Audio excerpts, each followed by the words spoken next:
They said my dock didn't belong here, that every plank I'd laid with my own hands for over a decade was illegal. Imagine hearing that about something you built for peace, a place where mornings were just the gentle slap of water on wood. I'm Hank Dempsey, 56, and fixing boats has been my life longer than I care to admit. I moved to Lake Bell to escape the noise, rules, and people who prioritize control over community. But one woman, Lillian Brooks, saw my sanctuary as a challenge to her power. She didn't just want it gone, she wanted me punished. What would you do if your own backyard turned into a battlefield? Hank Dempsey had always been a man who valued quiet mornings. At 56, he found solace in the rhythm of water lapping against wood, in the steady hum of a boat engine, and in the smell of fresh-cut timber lingering in the air. After decades of city life, the chaos of sirens, honking, and endless rules had worn him down. Lake Bell, nestled among rolling hills and thick pine groves, offered something unique: peace, space, and the kind of freedom that comes with neighbors, who are more likely to wave than to watch your every move. He moved into the small, weathered cabin he'd purchased 5 years ago with the kind of hope most people reserve for early mornings or first cups of coffee. The house wasn't grand, but it was honest. Every nail, every beam, every worn wooden step leading to the dock reflected his hands, his labor, and his pride. Out here, he repaired boats, painted old furniture, and watched seasons change with an almost religious devotion. Each summer brought the hum of dragonflies over the water, the scent of wildflowers drifting on the breeze, and evenings where the lake mirrored the pink and gold skies without interruption. For Hank, life felt like it had slowed down to the exact speed it was supposed to move. His neighbors were a quiet mix of retirees and weekend escapees, folks who understood the value of a calm morning and a good fence. Some had lived there for generations, passing stories of the lake through decades like cherished heirlooms. Others were like Hank, newcomers seeking a patch of serenity. In this place, rules existed mainly in common sense rather than on printed HOA sheets. Relationships here were simple: a nod, a wave, maybe a shared fishing tip. Harmony wasn't mandated. It was earned, gently, one small act of courtesy at a time. And for a long time, Hank earned it effortlessly. He'd greet the neighbors, fix a neighbor's leaky dock plank without being asked, and share advice about boat repairs with anyone who wandered down to the water. Life moved in predictable, comforting patterns: the crowing of roosters, the distant bark of dogs, the soft scrape of oars against the dock. The lake had its own rhythm, and he had learned to listen, to respect it, to let it shape his day. But harmony has a fragile edge. It doesn't take much to tilt peace into tension. And that edge appeared in the form of Lillian Brooks, a woman whose presence was always just slightly too sharp for the mellow cadence of Lake Bell. Lillian had lived on the lake far longer than Hank. She took an almost ritualistic pride in her influence over the community. She was precise, exacting, and had a way of making even the most minor infraction feel like a personal affront. Her dock, immaculate and varnished to a shine, was the centerpiece of her waterfront property. Her garden was trimmed with mathematical perfection, and her gaze swept the lake as if she were surveying a kingdom she alone had sworn to protect. Hank had noticed her before, of course. He saw her at the monthly HOA meetings, heard her voice as it carried across the polished conference table, and felt the slight tension she brought to casual conversations. But back then, it was easy to dismiss. Lillian was just a character, a strong personality with opinions about lawn care and dock spacing. Few imagined that the quiet peace of the Aab lake could be disrupted by someone who treated oversight as sport. Few imagined that the meticulous notes she kept about who owned what, who paid for what, and who had built what would become a weapon. The trouble began almost imperceptibly. A flyer slipped under his cabin door, brightly colored, official-looking. Dock compliance review, immediate action required. At first, Hank thought it was a joke. Compliance? His dock had stood for over a decade through storms, floods, and freezing winters. Every plank was secured, every beam level. This was the work of a lifetime, not something that could be suddenly deemed inappropriate. Still, the words on the flyer carried an unmistakable weight. Failure to comply may result in fines, removal, and legal action. He reread it, and then he noticed something else. Lillian's signature at the bottom. She was the president of the HOA board, which suddenly reframed everything. This wasn't a routine check. This was personal. Somehow the woman who had observed the lake like a sentinel for years had decided that Hank's dock violated her idea of order. And in that moment, the lake that had promised freedom began to feel smaller, the air thicker, the mornings less specific. Hank looked out over the water, tracing the familiar lines of the dock with his eyes. Every knot in the wood, every scratch and patch told a story of patience, perseverance, and care. And now, the very thing that had brought him peace was under threat, not by nature, not by accident, but by a neighbor wielding rules as a weapon. He didn't know yet how far Lillian would go, how petty or extreme her actions might become. He only knew that something had shifted. The harmony of Lake Bell was fragile, and for the first time, Hank felt that balance teetering on the edge of chaos. The dock, his sanctuary, had become the spark that could ignite a confrontation that would change everything. Even before the first meeting, before the fines arrived, Hank understood one thing clearly. This was no longer about wood and nails. It was about control, pride, and a clash between the peaceful life he had built and the uncompromising authority of someone determined to enforce her vision. And as he stared across the lake at Lillian's perfectly trimmed lawn, he couldn't help but wonder. How far would she go to prove her dominance, and what would it cost him to fight back? Hank thought the flyer had been a one-off, a bureaucratic hiccup he could dismiss with a polite phone call or a single email. But Lake Bell had rules that seemed innocent at first glance, until they were weaponized.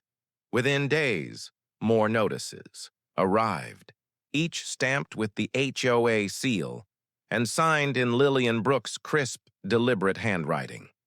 The tone shifted from advisory to accusatory. Non-compliance with dock safety standards will result in escalating fines. Dock must be removed within 14 days unless otherwise approved by the board. Failure to respond will be considered admission of violation. Hank read and reread the notices, disbelief mounting. His dock had survived decades of storms without issue, yet suddenly it was illegal. The first fine arrived, a bill for $500. It was labeled a penalty for continued non-compliance. Hank felt his stomach twist. He wasn't rich, nor was he someone who thrived on conflict, yet suddenly he was being treated like a criminal in his own backyard. He wrote back, outlining the years of maintenance, the legality of his construction, permits, even the work he'd done helping other neighbors repair their docks. Weeks passed with no reply. Instead, more fines arrived, each steeper than the last, some threatening liens against his property.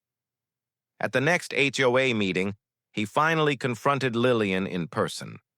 The boardroom, typically a place for casual discussion, had taken on the feel of a courtroom. Lillian's eyes held a chill that seemed almost judicial. She spoke in clipped, measured sentences about community standards and precedent. The room, filled with familiar neighbors who usually waved and smiled, seemed to close in around him. It was subtle but unmistakable. She was trying to humiliate him publicly. He wanted to respond calmly, to reason, but the words lodged in his throat. Outside the meeting, tension escalated. Notices appeared in his mailbox almost daily. Some were polite in tone, others less so. Warnings of legal action, claims of obstruction, even veiled threats suggesting his dock could be forcibly removed. When Hank went to check on the dock himself, he found evidence of petty interference, minor scratches on the wood, misplaced tools, and in one instance, a set of footprints along the planks that weren't his own. Someone had been there. The sense of violation gnawed at him. Neighbors began taking sides, whether out of genuine concern or fear of Lillian's influence. Some whispered to him about her reputation for pushing rules to extremes. Others avoided the subject entirely. He felt isolated, as though the world he had retreated to for peace was suddenly a minefield, each step fraught with unseen dangers. He began documenting everything: photographs of the dock, logs of maintenance, dates of correspondence, even the faint scratches that hinted at unauthorized visits. Every night he replayed conversations in his mind, thinking through what he could do next, how he could respond without losing control. Then came the escalation. One morning, Hank arrived at the dock to find a notice stapled to the end post. An order that prohibited him from using the dock for any recreational purpose, effective immediately. It wasn't just about fines anymore. It was about stripping him of the very reason he had built the dock, to enjoy the lake, to find solitude and calm. Anger and disbelief warred inside him. The water that had once been his sanctuary now reflected conflict. He considered ignoring it, but Lillian's reach was long, and the penalties were not abstract. They were tangible, threatening his property, his finances, and his peace of mind. Hank's frustration grew when he discovered the HOA had begun citing obscure clauses he'd never seen, often buried in the small print of decades-old documents. Every clause seemed designed to entrap rather than guide. He spent hours poring over regulations, cross-referencing permits, and consulting local statutes, trying to arm himself with knowledge that could counter their claims. Yet for every rule he found to his advantage, Lillian countered with another interpretation, another fine, another personal slight. The tension bled into his daily life. Even simple tasks, checking the weather for boating, repairing a small plank, or enjoying a morning coffee on the dock, were shadowed by worry. Who had delivered the latest notice? Would there be another fine waiting?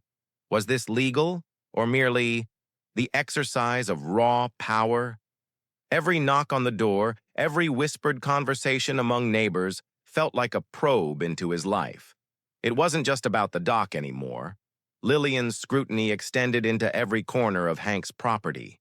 She questioned the landscaping, the way he stored tools, and even the placement of his boats. It was as if she were mapping his life, determining where she could apply pressure next. Hank's determination hardened. He wasn't going to back down, not without a fight. Still, he understood he had to be careful, strategic, and relentless in documenting the harassment. Every interaction became evidence, every slight a clue in the unfolding struggle. Then came the rumors. Some neighbors, swayed by Lillian's influence or by fear of reprisal, began reporting trivial infractions. His fence paint slightly faded, a canoe left somewhat askew. Hank realized the HOA's power had become performative, almost theatrical. Lillian wasn't just enforcing rules. She was demonstrating control, reminding the lake that she dictated what peace meant, who deserved it, and who could challenge it. The tension reached a tipping point when Hank received a notice that an external contractor would inspect the dock at his expense. That failure to pass inspection could result in immediate removal. This was no longer about compliance, it was intimidation. The contractor arrived, clipboard in hand, and scrutinized every inch of the dock. Hank explained every repair, every reinforcement he had made over the years. The inspector took notes but remained non-committal. Hank felt his heart race. Every plank seemed suddenly fragile, every bolt suspect. By the time the contractor left, Hank was drained, anxious, and more determined than ever. Yet the fight wasn't only official. Vandalism began to appear, marked by scratches in the paint and loose boards that hadn't been tampered with before. It was subtle, almost deniable, but unmistakable to Hank. Someone wanted him unsettled, to make him doubt his own work, his own eyes. And in those quiet, tense evenings, while the lake lay still and serene, Hank felt the first real pangs of fear. Fear that the life he had built could be undermined not by natural forces, but by a neighbor's unrelenting will. He shared his frustration, with a few close friends carefully avoiding exaggeration, focusing on facts. Their advice was cautious. Document everything, respond legally, and avoid giving Lillian an excuse to escalate further. Hank realized he was navigating a minefield where a single misstep could cost him years of effort. His dock was no longer a retreat. It was a battlefield, and every day brought a new front. One particularly tense morning, he found a small anonymous note tucked under a plank. Some rules are meant to be enforced. No signature, no explanation. But the message was clear. Someone was watching, and Hank had to decide: retreat quietly and risk losing his sanctuary, or push back and risk the full force of the HOA's wrath. By now, the local community was watching. 2. Gossip spread like wildfire. Conversations at the store, at the dockside cafe, even during casual fishing trips, hinted at the conflict. Some offered quiet sympathy, others judgment, and a few whispered warnings. Hank realized that the struggle was no longer private.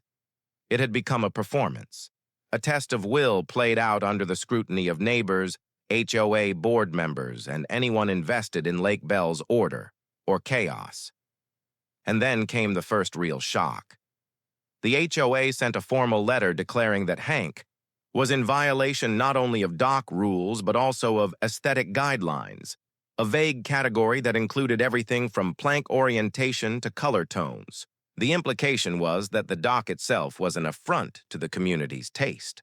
This arbitrary labeling felt absurd, unjust, and deeply personal. Hank looked at the structure he had built over a decade, every scratch and nail a testament to care, and realized the battle had become existential. This was no longer a dispute over rules, but over respect, dignity, and ownership of his life. Hank didn't know it yet, but Lillian's next move would push the conflict into uncharted territory. What seemed petty on paper, the fines, the inspections, the anonymous notes, was about to escalate into a confrontation that would shock the entire lake community.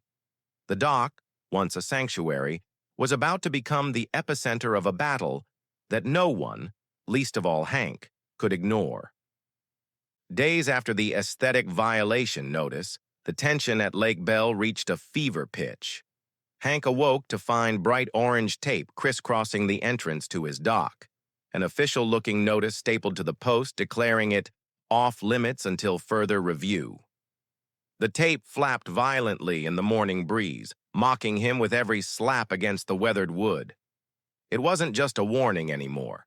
It was a statement. Someone had taken it upon themselves to enforce Lillian's vision of control, turning his sanctuary into a prison. Determined not to be intimidated, Hank meticulously documented everything: photographs of the tape, videos of the dock, and detailed notes of each violation cited. He began compiling a timeline of every letter, notice, and inspection visit, trying to anticipate Lillian's next move. Despite the fear gnawing at his confidence, he refused to cede his space. Every day, he arrived at the dock, surveying the wood, checking bolts, and noting subtle signs of tampering: a plank slightly shifted, tools moved, and footprints that didn't belong to him. It was harassment by suggestion, each act designed to unsettle rather than directly confront. Word of the conflict spread quickly. Some neighbors watched from their lawns, whispering over fences. Others, intimidated by Lillian's power, refused to speak at all. Hank felt the weight of the community's eyes. He wasn't just defending a dock, he was defending his right to exist peacefully in a space he had painstakingly built. One evening, a neighbor approached him cautiously, muttering about Lillian taking things too far. They'd noticed minor signs of sabotage and hinted that he wasn't alone. Relief and anxiety tangled within Hank. Allies existed, but the accurate scale of Lillian's influence remained unknown. Tensions escalated when the HOA, under Lillian's direction, scheduled a surprise inspection. Hank arrived to find a small team, with clipboards, measuring tapes, and cameras. They examined each plank with obsessive scrutiny, questioning the age of nails, the type of wood, even the spacing between boards. Hank tried to explain, citing permits, maintenance records, and photographs spanning years, but the inspector's eyes glazed over. They were merely conduits for Lillian's agenda. As the meeting concluded, she handed him a new, thicker packet of violation notices, each with its own potential penalty. Feeling increasingly cornered, Hank sought legal advice. He discovered that many of the HOA's rules were inconsistently applied, vaguely worded, or outright contradictory. He realized that Lillian was exploiting gray areas, bending both precedent and policy to suit her own interests. The injustice fueled his resolve. This was no longer about compliance. It was about standing up against arbitrary authority. Each new notice, each thread of fine or lien, became a gauntlet he refused to run away from. Late one night, Hank returned to the dock, to find it in worse condition than before.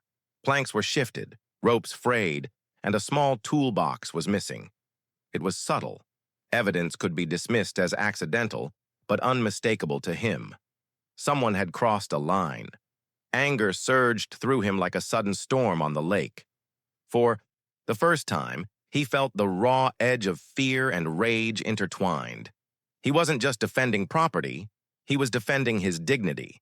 The sanctuary that had once offered peace now demanded vigilance and courage. The situation became more absurd and personal when Lillian sent a letter condemning the dock's visual impact on neighboring properties. She included photographs she'd taken herself, angles chosen to exaggerate imperfections, and comments about community aesthetics that seemed almost surreal in their specificity. Hank could hardly believe the audacity. The dock he'd built to enjoy water and solitude had become, in her eyes, a crime against taste. It felt petty, vindictive, and deeply invasive. Every interaction with Lillian became a chess match.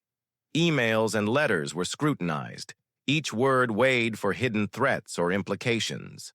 He carefully crafted responses, citing regulations, permits, and documented maintenance.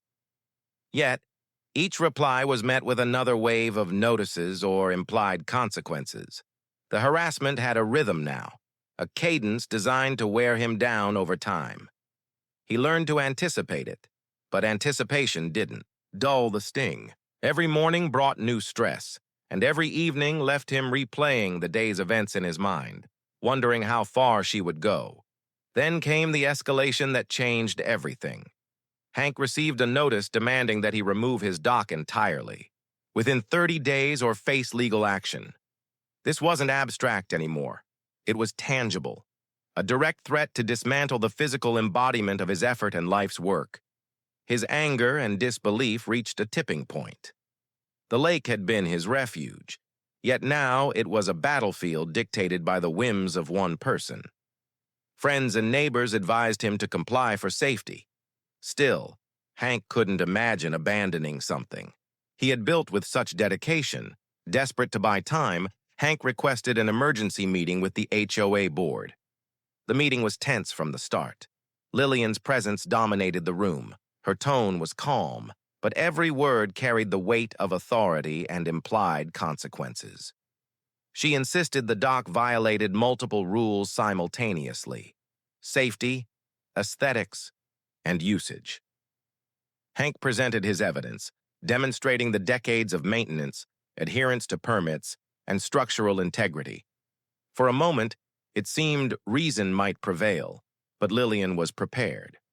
She countered with selective clauses, interpretations skewed to her favor, and anecdotal concerns from other neighbors. It became clear the goal wasn't compliance, it was domination. As the meeting concluded, a new layer of stress emerged. Lillian announced that the HOA would seek to impose daily fines until full compliance was achieved. The fine was substantial, compounding quickly, and the threat of liens loomed. Hank felt the walls close in. This wasn't just harassment anymore. It was financial pressure designed to intimidate and control. He realized that every decision now carried weight, and even a slight misstep could trigger significant consequences.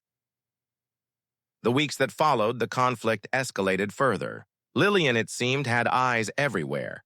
She would appear unexpectedly near the dock, ostensibly inspecting, but in reality, observing, documenting, and subtly undermining Hank's confidence. He found tools misplaced, minor damages mysteriously appearing, and notes left in hidden corners of his property. Each incident was carefully calculated to frustrate and unsettle him. Hank began sleeping lightly, waking at odd hours to check the dock, recording every detail and photographing the slightest anomaly. The sanctuary had become a prison of vigilance. The emotional toll was immense. Hank, once a man of patience and calm, found his temper fraying.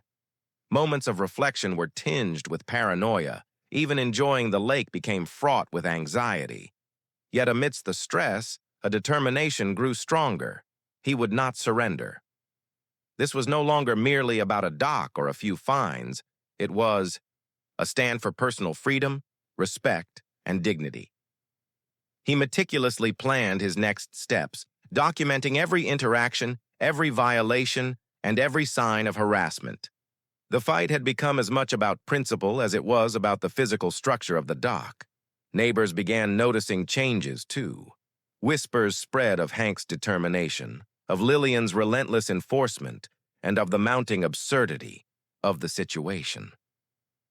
Some offered support in small ways, discreetly taking photos of suspicious activity, providing witness statements, or simply offering words of encouragement. Others remained silent, intimidated by Lillian's presence and influence. Hank realized that the battle was no longer private. It had become a spectacle, a test of endurance and strategy under the scrutiny of an entire community. The situation reached a boiling point one afternoon when Hank arrived to find the dock partially cordoned off with official tape, a new notice, declaring it temporarily unsafe, stapled to a post. This time, the notice included language threatening immediate removal if any attempt was made to use it.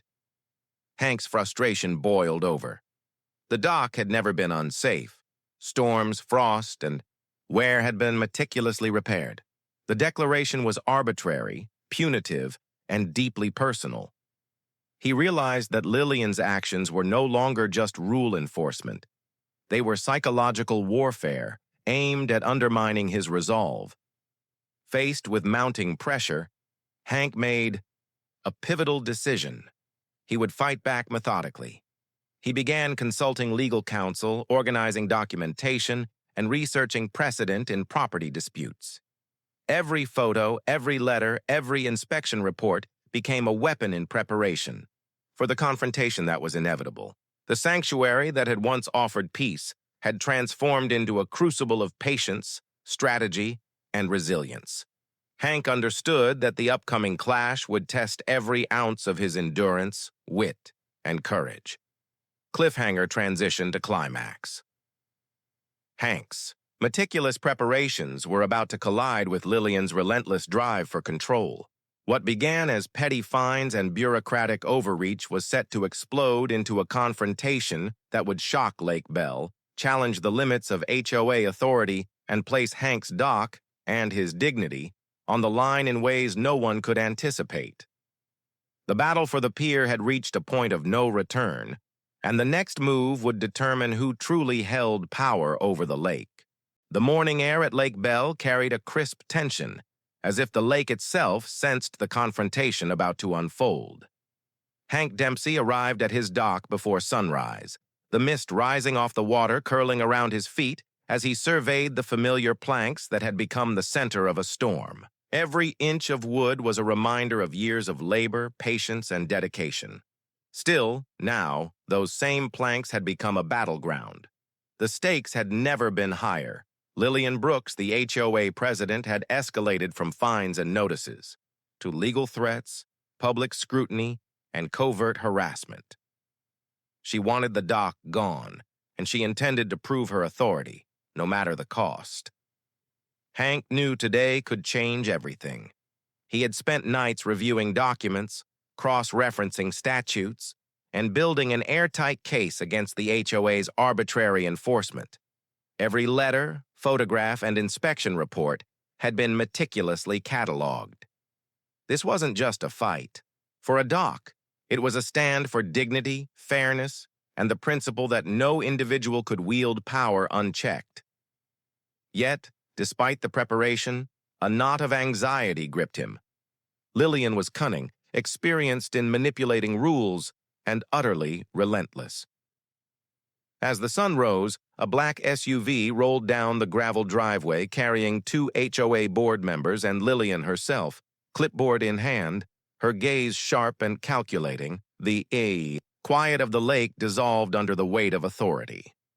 The board members stepped onto the dock, measuring tape extended, jotting down notes and cameras capturing every angle. Hank followed, calmly but firmly, prepared for every accusation she might hurl. "You know why we're here," Lillian said, her voice deceptively soft, each word carrying the weight of command. "This dock violates multiple community standards. You've been given every opportunity to comply. Yet here it stands, untouched." Her words were precise, cutting, and intended to provoke. Hank's heart pounded, but he forced himself to breathe evenly. He calmly presented his documentation. Permits, repair logs, photographs spanning a decade, witness statements from neighbors he had helped over the years, and correspondence showing repeated harassment and inconsistent rule enforcement. Lillian's expression didn't falter. She was ready for this, anticipating every defense he might raise. The board members murmured among themselves, shifting uncomfortably as Hank laid out the evidence. Then Hank delivered the decisive blow. He had spent weeks reviewing state property laws, HOA regulations, and precedents in local courts. With measured confidence, he outlined how Lillian and the HOA had overstepped their authority, violated procedural requirements, and applied rules inconsistently to target him personally. He cited every clause, every misstep, every documented act of intimidation, transforming the dock from a simple structure into irrefutable evidence of harassment and abuse of power. Lillian's eyes flickered with irritation, but she maintained her calm exterior. The tension was nearly tangible, the lake air thick with anticipation. Hank pressed further, revealing evidence that Lillian had selectively manipulated HOA rules, including falsified inspection notes and exaggerated reports about the dock's safety violations. The board members stiffened. Some had begun to whisper, nervously, realizing that their leader's authority was not absolute. It was then that Hank unveiled the final shocking element. He had consulted with a local attorney who specialized in property disputes and HOA overreach. The attorney had drafted a formal notice, ready to be filed immediately, demanding that the HOA cease all harassment and rescind all fines or face legal action. Hank placed the document on the board's table, the weight of the papers carrying more than ink and paper. It was a declaration that he would no longer be intimidated, a statement that the dock was his, and so was his right to enjoy it without harassment. Lillian's composure faltered ever so slightly. The room, once entirely under her control, shifted. Board members exchanged glances. Some whispered, others avoided eye contact. The power dynamic, so meticulously maintained by Lillian, for years was unraveling in real time. Hank could feel the momentum changing. The dock, once the target of fines and intimidation, had become a symbol of resilience and justice. Not willing to yield, Lillian attempted one last gambit. She called for an immediate vote among the board, members to enforce emergency removal of the dock, citing vaguely worded aesthetic concerns. Hank's hands clenched around the edge of the table as the vote began. Tension crackled in the air. The first board member hesitated, clearly uncomfortable with the overt arbitrariness of the motion. The second whispered to a colleague, double-checking the procedural legality. One by one, votes faltered, dissent growing. When the final tally was announced, the motion failed. Not only did Hank retain his dock, but the board was now officially on notice that their actions had overreached and were vulnerable to legal challenge. Lillian's face paled, her authority publicly undermined in front of the very community she sought to control. The humiliation was palpable, yet Hank remained composed, knowing that the real victory was procedural, tangible, and documented. But the confrontation wasn't over. Lillian, refusing to admit defeat, attempted to challenge the ruling outside the meeting, filing a flurry of late-night communications and threats to escalate to legal action. Hank, anticipating this, calmly responded, with pre-prepared documentation, showing her attempts as frivolous and retaliatory. The back and forth continued, tension mounting with each notice until the final letter arrived. The HOA was withdrawing all threats, rescinding fines, and acknowledging Hank's dock as compliant. Even then, Hank didn't allow himself to celebrate fully. The battle had been exhausting, psychologically and emotionally. His sanctuary had been transformed into a proving ground, his patience tested, his resolve hardened. The dock, the very thing that had been the source of peace, had now become a monument to resilience. Each plank represented not just craftsmanship, but endurance, courage, and the refusal to bow to arbitrary authority. The public aspect of the climax added another layer. Neighbors, once hesitant to take sides, began expressing quiet admiration. Whispers of support grew louder, with some leaving small notes of encouragement on his property, and others sharing accounts of witnessing Lillian's attempts at overreach. Hank realized that the conflict had shifted beyond personal grievance. It had become a community reckoning. The HOA, once untouchable in its procedural dominance, had been publicly checked, its leader exposed as manipulative and petty. Hank took a moment to walk the dock, his hands brushing the familiar wood.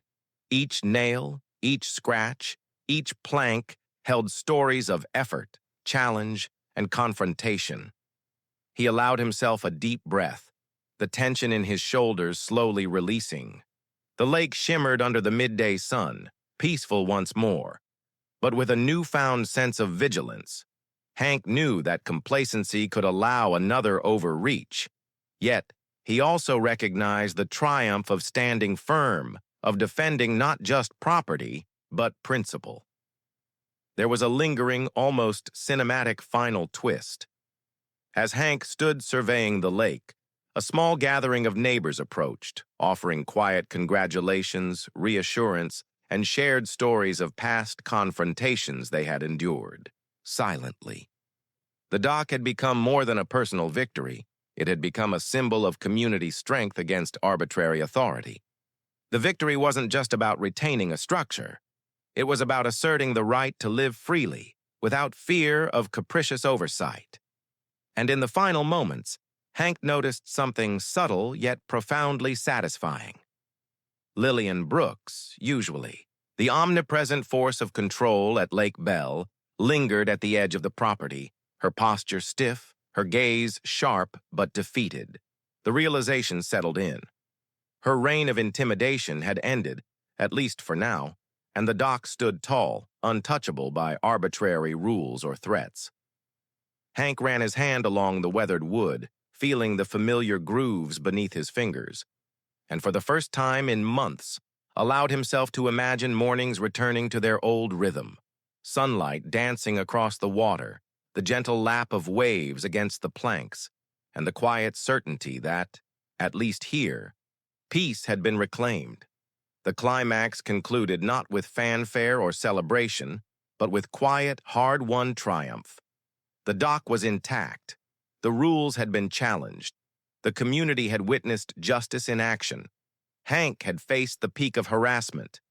intimidation, and absurdity, and emerged victorious, his dignity intact, his sanctuary preserved. His story etched into the collective memory of Lake Bell, yet even as he gazed across the water, a thought lingered in the back of his mind.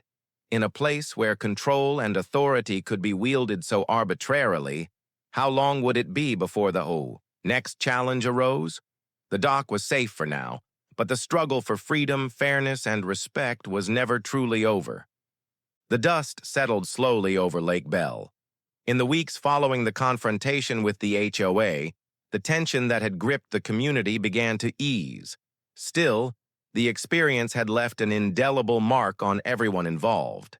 Hank Dempsey returned.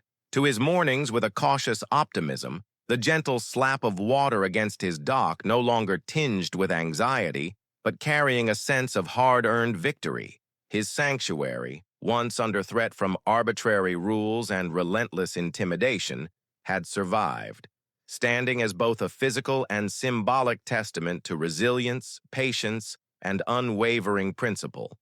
For Hank, the days that followed were an opportunity to reclaim the rhythm of life he had cherished before Lillian Brooks escalated her campaign. Mornings began earlier than ever, with him stepping onto the dock before sunrise, the mist curling over the water like a protective veil. He could once again breathe freely, appreciating the quiet beauty of the lake without the constant knot of tension in his chest. Every plank beneath his feet felt different now, heavier with meaning, infused with the knowledge that they had been defended, preserved, and vindicated. Word of the victory spread across Lake Bell. Neighbors, initially cautious or silent during the height of the dispute, now approached Hank openly, offering congratulations and sharing stories of how they had witnessed the conflict from afar. Some admitted they had feared speaking up while Lillian's authority seemed unchallenged. Others expressed admiration for his meticulous preparation and steadfastness. Slowly, the community began to understand the broader implications. This was more than a personal victory. It was a lesson in standing up to arbitrary authority, in documenting injustice, and in refusing to be cowed by intimidation. The HOA, shaken by the public exposure of its overreach, underwent significant internal changes. Several board members, uncomfortable with the extent of Lillian's manipulations, quietly resigned or requested reassignment to less influential roles. Policies were reviewed, rewritten, and clarified, ensuring that the vague clauses that had once enabled harassment could no longer be exploited so easily. The organization, previously operating in a gray area of unchecked power, was now subject to scrutiny and accountability. Lillian herself remained in her position, but her influence was notably diminished. Her attempts at control, once pervasive and intimidating, were now tempered by the awareness that the community and Hank would challenge any future overreach. Hank, for his part, took proactive steps to fortify not just his property but the principle of fairness across Lake Bell. He continued to document the condition of his dock meticulously, keeping photographs, maintenance logs, and legal documents updated. He also began to engage with the community, hosting informal workshops on property rights, HOA regulations, and dispute resolution. These sessions became a quiet revolution of awareness, empowering neighbors to understand their rights and encouraging them to maintain vigilance against similar abuses of power.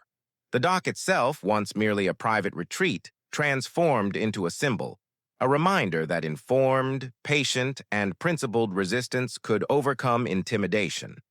Emotionally, the aftermath was complex. Hank experienced a mixture of relief, lingering tension, and satisfaction.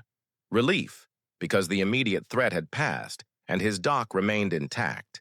Tension, because he knew the nature of power and authority could shift again, and complacency might allow abuses to recur. Satisfaction, because he had fought not with brute force, but with methodical strategy, resilience, and an unwavering sense of justice. These emotions intertwined, shaping him into someone more cautious yet more confident, more observant yet more willing to assert boundaries. The long-term consequences extended beyond Hank's personal victory. The HOA, now under a more watchful eye, began to operate with greater transparency.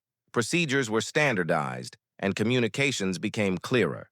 Multiple members reviewed notices before issuance. Inspections were scheduled publicly rather than arbitrarily, and fines were applied with strict adherence to documented guidelines. The fear and uncertainty that had plagued Lake Bell residents began to fade, replaced by a cautious trust that rules would be enforced fairly and consistently. Hank's stand had created a ripple effect. One person's resistance had prompted systemic change, safeguarding the community from future abuses. Hank also experienced a transformation in his relationship with his neighbors. While some had remained neutral, unsure of where their loyalties should lie, many came forward to express support. Small gestures, such as waves, casual conversations, and offers of help, became more frequent. The shared experience of witnessing injustice and its resolution forged subtle bonds within the community. People began to communicate more openly, discussing potential disputes before they escalated, and valuing transparency over fear-driven silence. Hank's role had evolved from isolated homeowner to informal community advocate, a position he accepted, quietly but with a sense of responsibility. Financially, the resolution was a relief. All fines imposed by the HOA were rescinded, and Hank's proactive measures in documenting compliance and engaging legal counsel had prevented any liens from being placed on his property. There was no monetary victory in the sense of profit. Still, the preservation of the dock, his years of labor, investment, and personal sanctuary, was more valuable than any sum.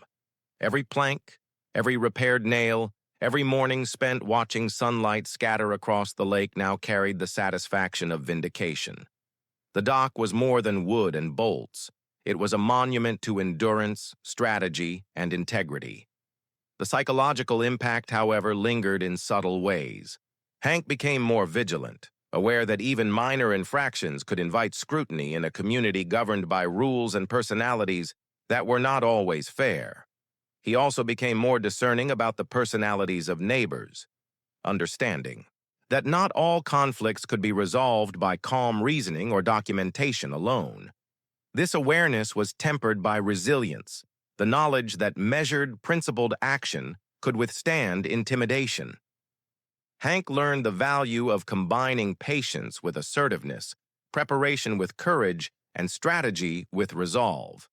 The dock, once simply a private retreat, had become a narrative itself.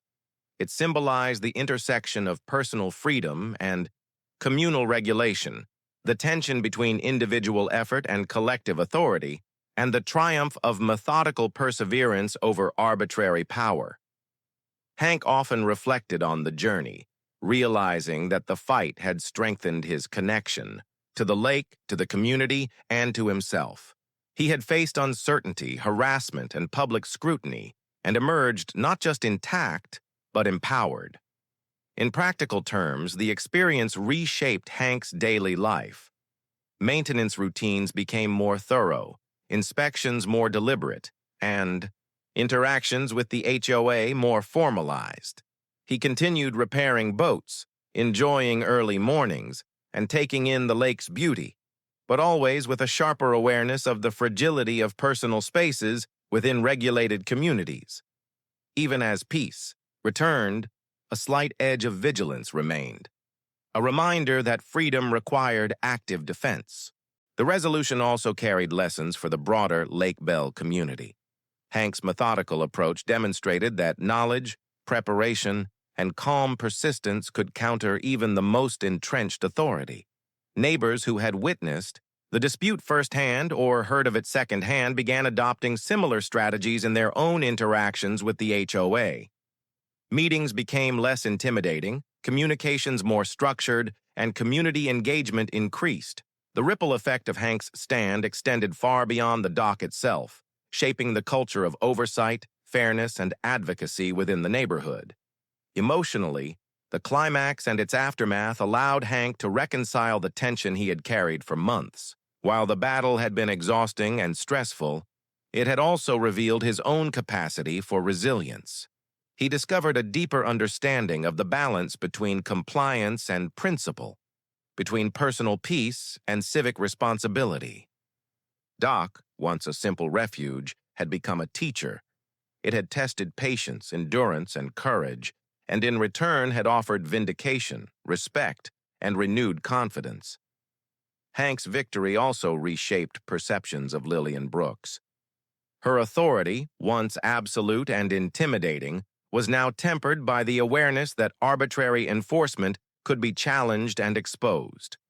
While she remained an active board member, her influence had waned, her reputation marked by the public, confrontation, and the community's growing recognition of her overreach. Lillian's actions became a cautionary tale, demonstrating the limits of unilateral control in a community bound by rules, precedent, and shared accountability.